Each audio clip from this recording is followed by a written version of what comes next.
শুভ সকাল বন্ধুরা, বড়দের প্রণাম আর ছোটদের ভালোবাসা জানিয়ে আজকে ব্লগটা চালু করছি। দেখো রান্না করে টোরে তারপর গুছিয়ে লাড্ডুকে চান করিয়ে ঠাকুমার কাছে রেখে আমরা চলে যাচ্ছি রাধামণি একটু কেনাকাটা করতে। আমি আর আমার যা যাচ্ছি রাধামণি। দেখতেই পাচ্ছ বাসে করে যাচ্ছি, বাসে তেমন একটা ভিড়ও নেই। তারপর চলে এসেছি আমরা রাধামণি। তারপর আমার শাশুড়ি মার জন্য একটা ব্যাগ নিব, ওই জন্য দেখছিল আমার যা। দেখো খুব সুন্দর সুন্দর ব্যাগ, কিন্তু দামে আমাদের পোষাচ্ছিল না বলে আমরা কিন্তু নিইনি।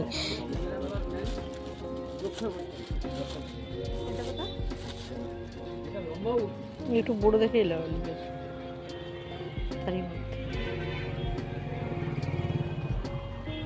তারপর দেখো পাশে একটা দোকান আছে, সেখানে মেয়েদের সমস্ত প্যান্ট, ছোটো বাচ্চাদের প্যান্ট আছে। আর এখানে শাশুড়ি মার জন্য রুমাল টুপি নিব, তাই জন্যই চলে এসেছিলাম। দেখো এখানে 6টা রুমাল টুপি, ছোটোদের প্যান্ট, খুব সুন্দর সুন্দর প্যান্টগুলো দেখাচ্ছিল।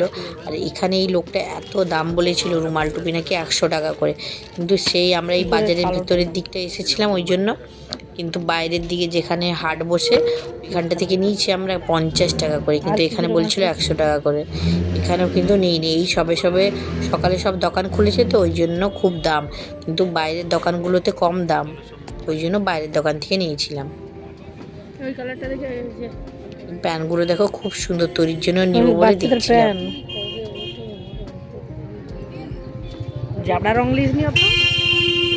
তারপরে ব্লাউজের দোকানে চলে এসেছিলাম। এত সুন্দর সুন্দর ডিজাইনের ব্লাউজগুলো দেখতে পাচ্ছি, খুব সুন্দর লাগছে, ওই জন্য দাম দর করছিলাম।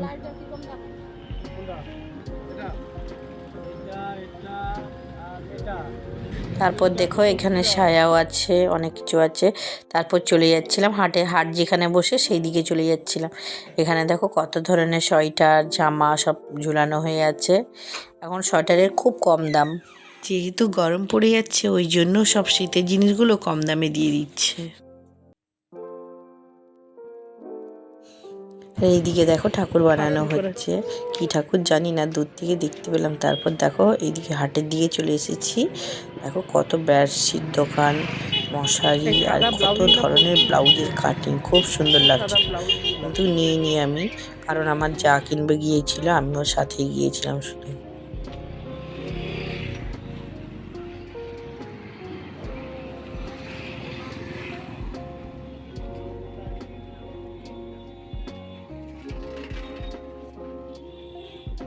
এই ধরনের বেডশিট আমার একদম পছন্দ নয়, কারণ আমার বাবা এরকম বেডশিটের উপরে মারা গিয়েছিল, তারপর থেকে কোনোদিন এরকম বেডশিট আর নিইনি। দেখো কি সুন্দর সুন্দর ছোটদের মানে শাড়ি, সরস্বতী পুজোতে পরবে, কিন্তু সরস্বতী পুজোতে চলে গেছে, কিন্তু এখনও টাঙানো হয়ে আছে। পাঞ্জাবি, রাধামণি এসেছি, মায়ের দর্শন করবো না চলে যাবো, এ তো হতে পারে না। দেখো চলে যাচ্ছি মায়ের মন্দিরের দিকে, যেহেতু এখানে মায়ের মন্দির আছে, শাঁখা দোকান, কাঁসার বাসনের দোকান, ফুলের দোকান সব রয়েছে। দেখো চলে এসেছি মায়ের মন্দির, খুব সুন্দর, আমার মায়ের মুখটা খুব সুন্দর লেগেছে। তারপর মায়ের সাথে দেখা করে চলে এসেছি আবার বাইরের দিকে। তারপরে দেখো খুব সুন্দর সুন্দর গ্রাউন্ড বিক্রি হচ্ছিল এখানে। আবার এখানে যে ছোটদের শাড়ি, পাঞ্জাবি এখনও ঝুলানো হয়ে আছে, যেহেতু এই তো রেস কেটেছে সরস্বতী পুজোর, ওই জন্য ঝুলানো হয়ে আছে সব ধরনের জিনিস এখনও। তারপর এখানে গ্রাউন্ড ছোটদের খুব সুন্দর সুন্দর, সাদা কালারটা তো খুব সুন্দর লাগছিল। এই ভদ্রলোক রাস্তার ধারে দাঁড়িয়েছিল, তারপর আমাকে আর আমার যাকে ডেকে নিয়ে যাচ্ছে, বললো যে অনেক ধরনের কালেকশন আছে, আপনাদের ভালো লাগতে পারে শাড়ির কালেকশন, ওই জন্য যাচ্ছিলাম। তারপর চলে এসেছি এই যে নাড়ুগোপাল বস্ত্রালয়, কিন্তু এটা ছিল পাশের দোকানে, এই দোকানটার নাম অন্য কিছু ছিল। তারপর আমরা দেখছিলাম, আমাদের দামে পোষাচ্ছিল না, ওই জন্য আমরা নিইনি। দেখো কিন্তু খুব সুন্দর সুন্দর শাড়ি, আপনারা যেতে পারেন নতুন এই রাধামণির ভেতর দিকেই।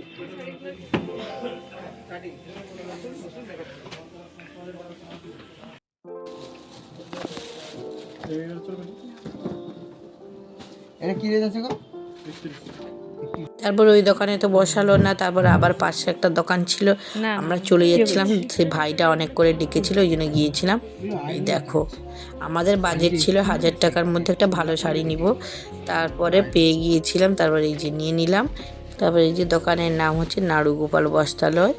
দেখো তোমাদেরকেও কার্ডটা দেখিয়ে দিলাম, যদি দরকার হয় ফোন করে নিতে পারো। এখানে গামছা, বিভিন্ন ধরনের শাড়ি, অনেক কিছু পাওয়া যায়। লেহেঙ্গা, খুব সুন্দর কালেকশনগুলো এখানে এই দোকানটায়।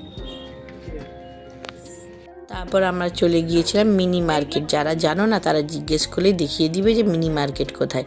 আমরা কোনো দিন আসিনি, এই প্রথমবার মিনি মার্কেট গিয়েছিলাম।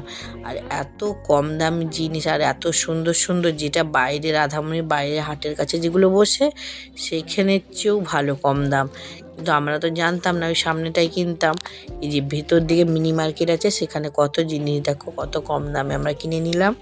তারপর একটা বেডশিট সব সেটের বালিশের কভার টভার আছে, সেটাকে 200 টাকা বলেছিল, কিন্তু আমরা নিইনি। পরের বার গেলে চৈত্র মাসে তখন নিব। খুব সুন্দর সুন্দর কালেকশন, কিন্তু খুব কম দাম। তারপর এই যে নেওয়া হয়ে গেছে, বাসের জন্য ওয়েট করছিলাম আমরা, কারণ বাসটা এত লেট করছিল আজকে, ওই জন্য দাঁড়িয়েছিলাম। তারপর তো আমাদের বাড়ি আসতে 2টা বেজে গিয়েছিল। এসে দেখি লাড্ডু তো ঘুমিয়ে পড়েছে, কিন্তু কিচ্ছু খাইনি জানো তো, এই বাচ্চাদের এক জ্বালা। এসে আবার লাড্ডুকে খাওয়ালাম, আমি খেলাম। তারপরে এসে দেখলাম যে তরির বান্ধবী খেলতে এসেছে, তারপর ওরা খেলছিল। তারপর তো আমি আর লাড্ডু একটু শুয়ে পড়েছিলাম। আবার ডিউটি, যে তরিকে দিতে যেতে হবে টিউশনি, আবার তরিকে টিউশনি দিতে গেলাম। এই যে বক বক করতে করতে যাচ্ছে দুটো পাগলি দেখো। বাড়ির বউদের কখনো ছুটি থাকেনি, বিশেষ করে একটা মায়ের তো কখনোই নয়। তোমরা যদি আমার সাথে একমত হও তাহলে কমেন্টে জানাও। সবাইদের ছুটি থাকতে পারে, কিন্তু বাড়ির বউয়ের কখনো ছুটি থাকতে পারে না।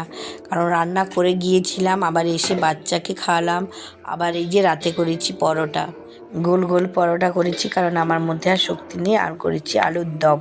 তোমরা সবাই ভালো থাকো, সুস্থ থাকো। পরে ভিডিওটি দেখার জন্য চ্যানেলটি সাবস্ক্রাইব করে দাও। দেখতে থাকো লাড্ডু তরি ব্লগ। দেখা হচ্ছে পরের ভিডিওতে। টাটা।